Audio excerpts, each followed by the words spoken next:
Hello everyone, my name is Pranesh Sharma and we'll be continuing with this topic, comparing quantities. This is going to be session number 3 for grade 8.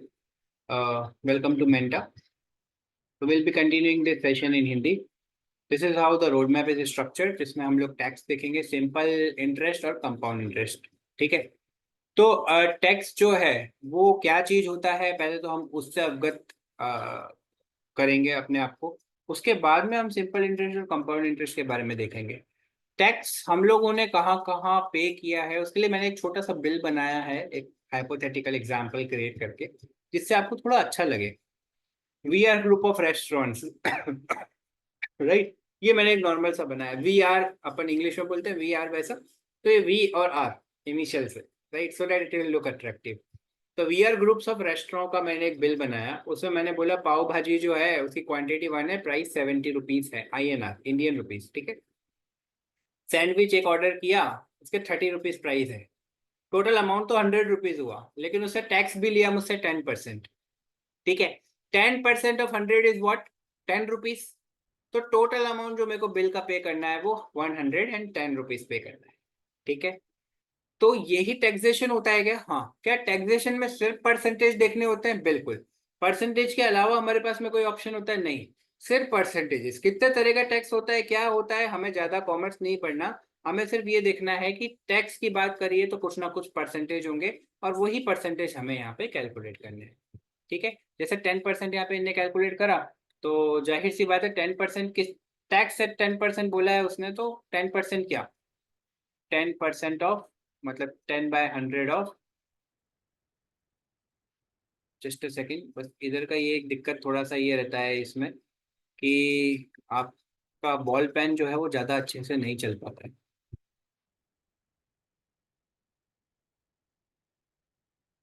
10/100 of 100 rupees, यही तो total पे किया था, ये और ये cut गया. तो कितना आया? सिर्फ 10 रुपीज आया. This is what 10% of 100. ठीक है. यही तो टैक्स यहाँ पे इसने कैलकुलेट करा है. तो ये 10 रुपीज और ऐड कर दिया, तो अब हमारे पास में क्या अमाउंट बचा? 100 प्लस 10, मतलब 110 आ गया. यही अमाउंट अब हमें पे करना है. That is it. तो टाइप्स ऑफ टैक्सेस देखते हैं हम. एक तो होता है सेल्स टैक्स, जो आपने नॉर्मली सुना होगा, किसी भी आइटम के खरीद बेच पे हम लोग सेल्स टैक्स लेते हैं. सेलिंग प्राइस पे हम लोग जनरली लेते हैं. खरीद बेच मतलब मैंने इसलिए बोला क्योंकि जरूरी नहीं है कि आप एंड कंज्यूमर हो, ऐसा जरूरी नहीं है. मान लो आप एक बिजनेसमैन हो, आपने डिस्ट्रीब्यूटर से पहले अपनी शॉप पे कुछ चीज लाके रखी, तो आपके लिए वो खरीद हो गई, डिस्ट्रीब्यूटर के लिए बेच हो गई, मतलब उसने बेचा. लेकिन आपने फर्दर इसको बेचा किसी को, एंड यूजर को, तो आपके लिए अब वो क्या हो गया? बेचना हो गया, और जो एंड यूजर है उसके लिए वो खरीदना हो गया. तो सेल्स टैक्स जो होता है वो कैलकुलेट होता है सेलिंग प्राइस पे, and it is added to the total bill. ठीक है. जैसे आपने मान लो स्पोर्ट्स की दुकान से एक बैट खरीदा है, बैट का प्राइस 600 रुपीज है, तो उसके साथ में एक टैक्स और लग गया, सेल्स टैक्स 10% का. ठीक है ना. तो 10% हमने जो है 600 रुपीज का कैलकुलेट किया. 10% ऑफ 600, ये कट गया, ये कट गया, कितना आया? 60 रुपीज. तो मतलब 660 रुपीज आपको पे करना पड़ा, जिसमें 60 रुपीज आपका टैक्स है. फिर एक होता है VAT. VAT stand for value added tax. ये ऑलरेडी इंक्लूड होता है प्राइस, किसी भी आर्टिकल की प्राइस में. ये आपने देखा होगा कई जगह वैट इंक्लूडेड लिखा हुआ रहता है. GST जो हम लोग जानते हैं, ज्यादा अभी ज्यादा चलन में भी है, लोग ज्यादा इस टर्म को यूज करते हैं, गुड्स एंड सर्विस टैक्स. इसमें भी पार्ट अपन डिवाइड कर सकते हैं, IGST, CGST. ठीक है ना. मतलब SGST स्टेट गवर्नमेंट का जो GST है वो, सेंट्रल गवर्नमेंट का GST अलग है. वो जैसे 18% और 9% स्टेट को गया, 9% सेंट्रल को गया, ऐसा. तो ये गवर्नमेंट ऑफ इंडिया ने इंट्रोड्यूस किया था, जिसका मतलब गुड्स एंड सर्विस टैक्स होता है, और ये supply of goods and services पे लगता है. ठीक है. अगर मैं आपको पढ़ा रहा हूँ, ठीक है ना, कोई मटेरियल भी सेल कर रहा हूँ, तो उस पर भी हम GST इम्पोज करते हैं. ठीक है. वो गवर्नमेंट ऑफ इंडिया का गुड्स एंड सर्विसेज सब इसमें कवर हो गया. सारे जो टैक्स होते हैं छोटे छोटे, 2-2, 3-3%, 4-4% मिला के, जिसका क्यूमुलेटिव कभी बहुत ज्यादा जाता था, अब गवर्नमेंट ने उसको रिड्यूस करके GST में एक फॉर्मेट में दे दिया है, और उसको 18% कर दिया. कई जो जहाँ पे सेट करना था, उसमें बाइफरकेट कर दिया कि स्टेट को इतना जाएगा, सेंट्रल को इतना जाएगा. गवर्नमेंट टैक्स क्यों कलेक्ट करती है? क्योंकि स्मूथ फंक्शनिंग जो भी आपकी स्कीम्स होती है गवर्नमेंट की, वो सब चलाने के लिए गवर्नमेंट टैक्स कलेक्ट करती है। ठीक है, तो हमें तो सिर्फ परसेंटेज से मतलब है, हमें इनके ज्यादा इन डेप्थ एनालिसिस में जाना भी नहीं है। क्वेश्चन करते हैं, एक बहुत इंटरेस्टिंग सा क्वेश्चन है कि Tejas bought an article for ₹784। It included a GST of 12%। What is the price before GST is added? तो चलो इसको अपन क्या करते हैं, व्हाइट बोर्ड पे करते हैं इस क्वेश्चन को। मैं इस क्वेश्चन को कॉपी कर लूँ क्या? व्हाइट बोर्ड पे करें क्या इस क्वेश्चन को? ठीक, क्वेश्चन हो गया है कॉपी, राइट? थोड़ा बड़ा कर ले। तेजस ने एक आर्टिकल को परचेज किया जिसका प्राइस कितना है, ₹784 है। ठीक है, और इसके अंदर जीएसटी भी है, तो मैंने माना कि एक्स उसका एक्चुअल प्राइस होगा बिफोर जीएसटी। ठीक है, प्लस 12% इसके अंदर जुड़ गया, मतलब 12/100 जुड़ गया एक्स के अंदर, तो प्राइस कितना पे किया उसने, 784।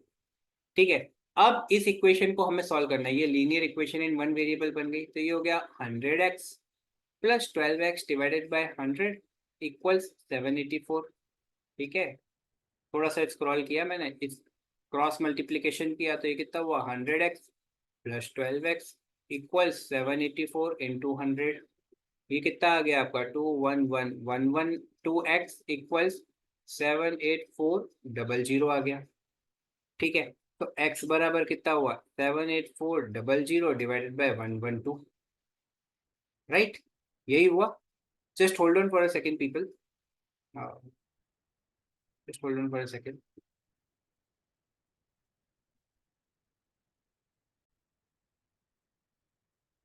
Okay, extremely sorry for some turbulence. Yes, तो इसका आंसर कितना आ गया दोस्तों, 700 आ गया। तो ये था प्राइस बिफोर टैक्सेशन, ₹700। हम स्लाइड पे जम करके देख लेते हैं, यही आ रहा है। इनका तरीका थोड़ा अलग हो सकता है। ठीक है, there are multiple methods in order to solve a particular question. ठीक है ना, इन्होंने क्या किया कि पहले ओरिजिनल प्राइस उसका ₹100 माना, उस पर टैक्स लगा दिया 12%, तो 12% ₹100 का कितना हुआ, 1112 हुआ। और जब एस पी 1112 है और ओरिजिनल प्राइस 100 है, तो एस पी 784 होगी, तो ओरिजिनल प्राइस क्या होगा, 100/112 इंटू 784, बस ₹1 का एस पी निकाल लो आप।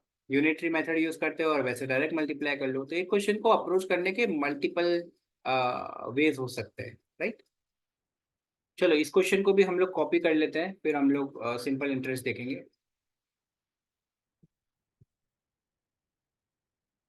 मेरा पर्पस ये है कि क्वेश्चंस को कॉपी करने का, कि जिससे आपको काफी सारी चीजें जो है वो ऐसी क्लियर हो जाए, यहीं क्लियर हो जाए। A colour TV is available for 26,880 inclusive VAT. ठीक है ना, if the original cost of the TV is ₹24,000। ठीक है, ओरिजिनल कॉपी ओरिजिनल कितना प्राइस है, ₹24,000 ठीक है, प्लस कुछ परसेंटेज इस 24,000 पे लगा होगा, लेटर से X% लगा होगा ऑफ ₹24,000। तो इसका टोटल प्राइस कितना हो गया, 26,880 हो गया। ठीक है, वो बोल रहा है वैट कितने परसेंट है वो निकालो आप। तो हमें तो वैट निकालना है कितने परसेंट है। कैसे निकालेंगे, क्वेश्चन को अप्रोच अप्रोच तो ऐसे ही करेंगे, एक्स पे कुछ परसेंट लग गया तो वैट हो गया। ठीक है ना, तो अब हमने क्या करना है, सबसे पहले तो इस 24,000 को भेज दो इधर। X% ऑफ 24,000 यहाँ पे रहेगा, और ये हो गया 26,880 माइनस 24,000। कितना आया, डिफरेंस अमाउंट कितना है, डिफरेंस अमाउंट, इसको आप सॉल्व कीजिए।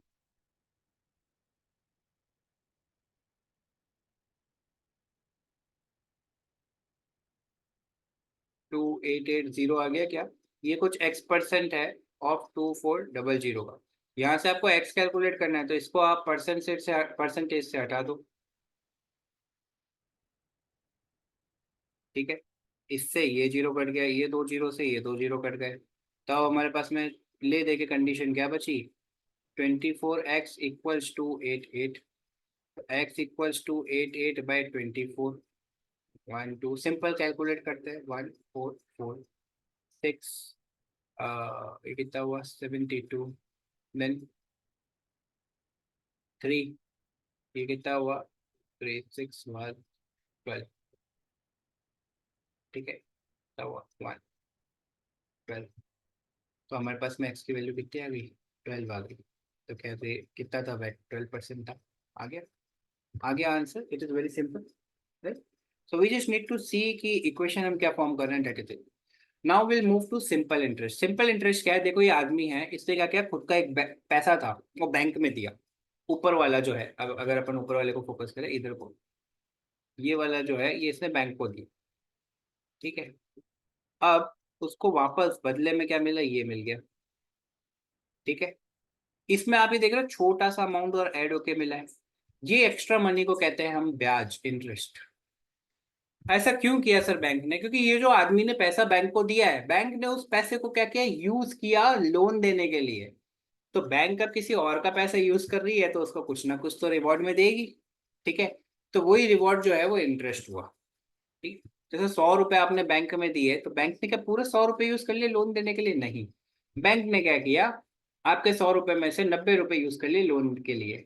आपको बोला कि 1 साल बाद में आओ, 110 रुपए ले जाना।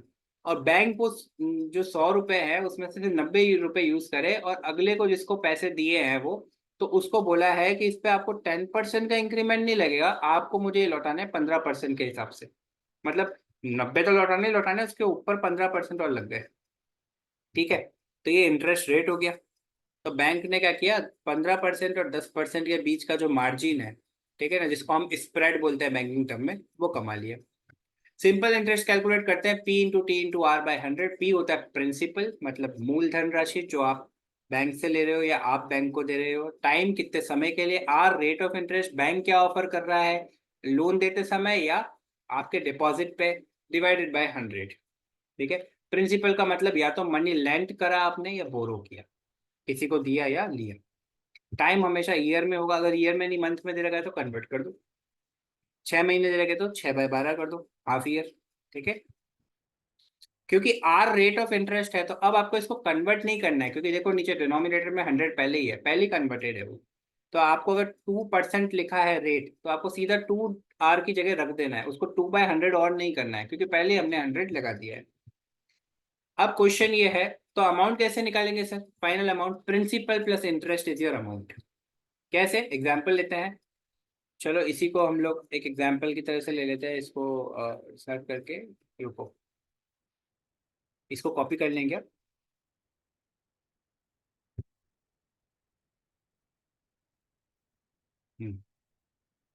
What is the S I on rupees 300 at a rate of 1% for 4 years, ठीक है। तो ऐसा ही पूछा है उन्होंने, हमको पता है ऐसा ही होता है, P into R into T by 100, ठीक है।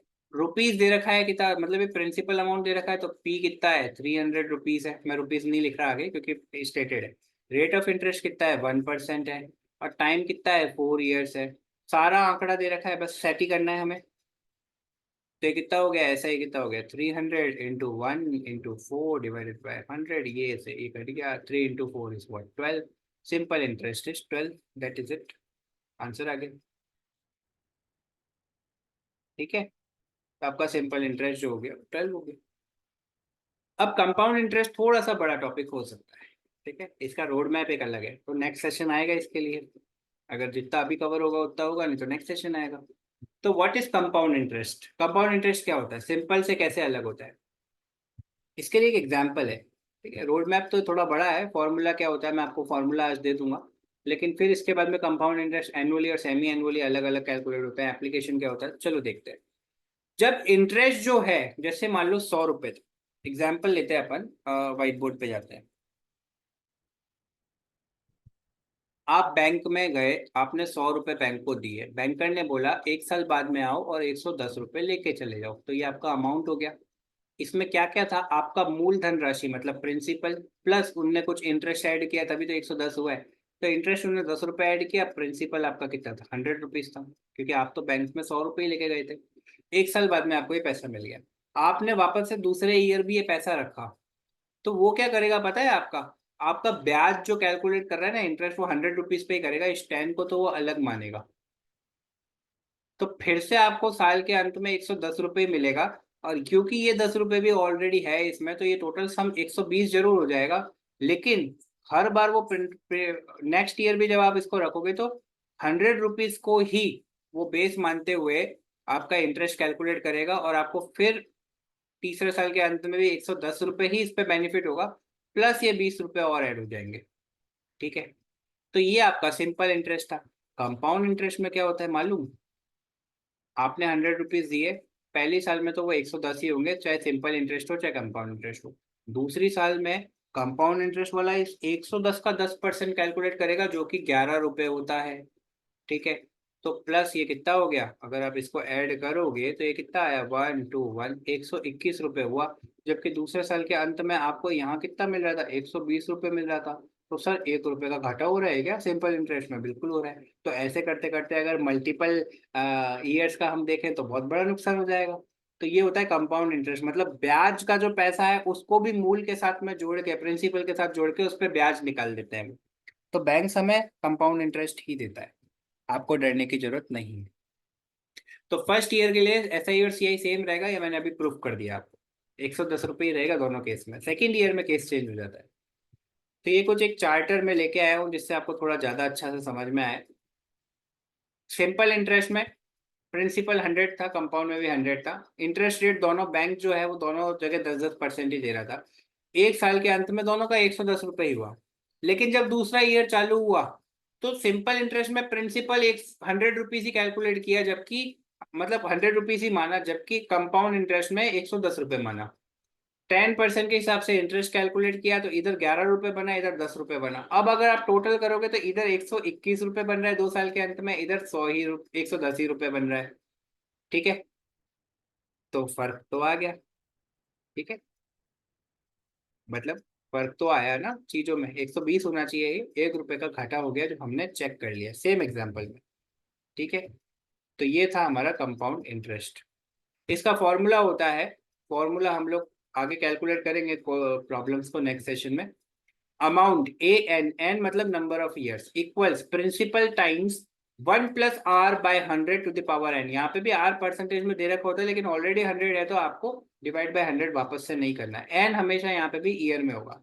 कंपाउंड इंटरेस्ट क्या होता है? अमाउंट में से प्रिंसिपल को घटा दोगे तो जो बच जाएगा वो क्या होगा, आपका ब्याज हो जाएगा। नॉर्मल सी चीज है। ठीक है, तो एक क्वेश्चन दे रखा है। क्वेश्चन ये है, इसको यहाँ देख लेते हैं हम।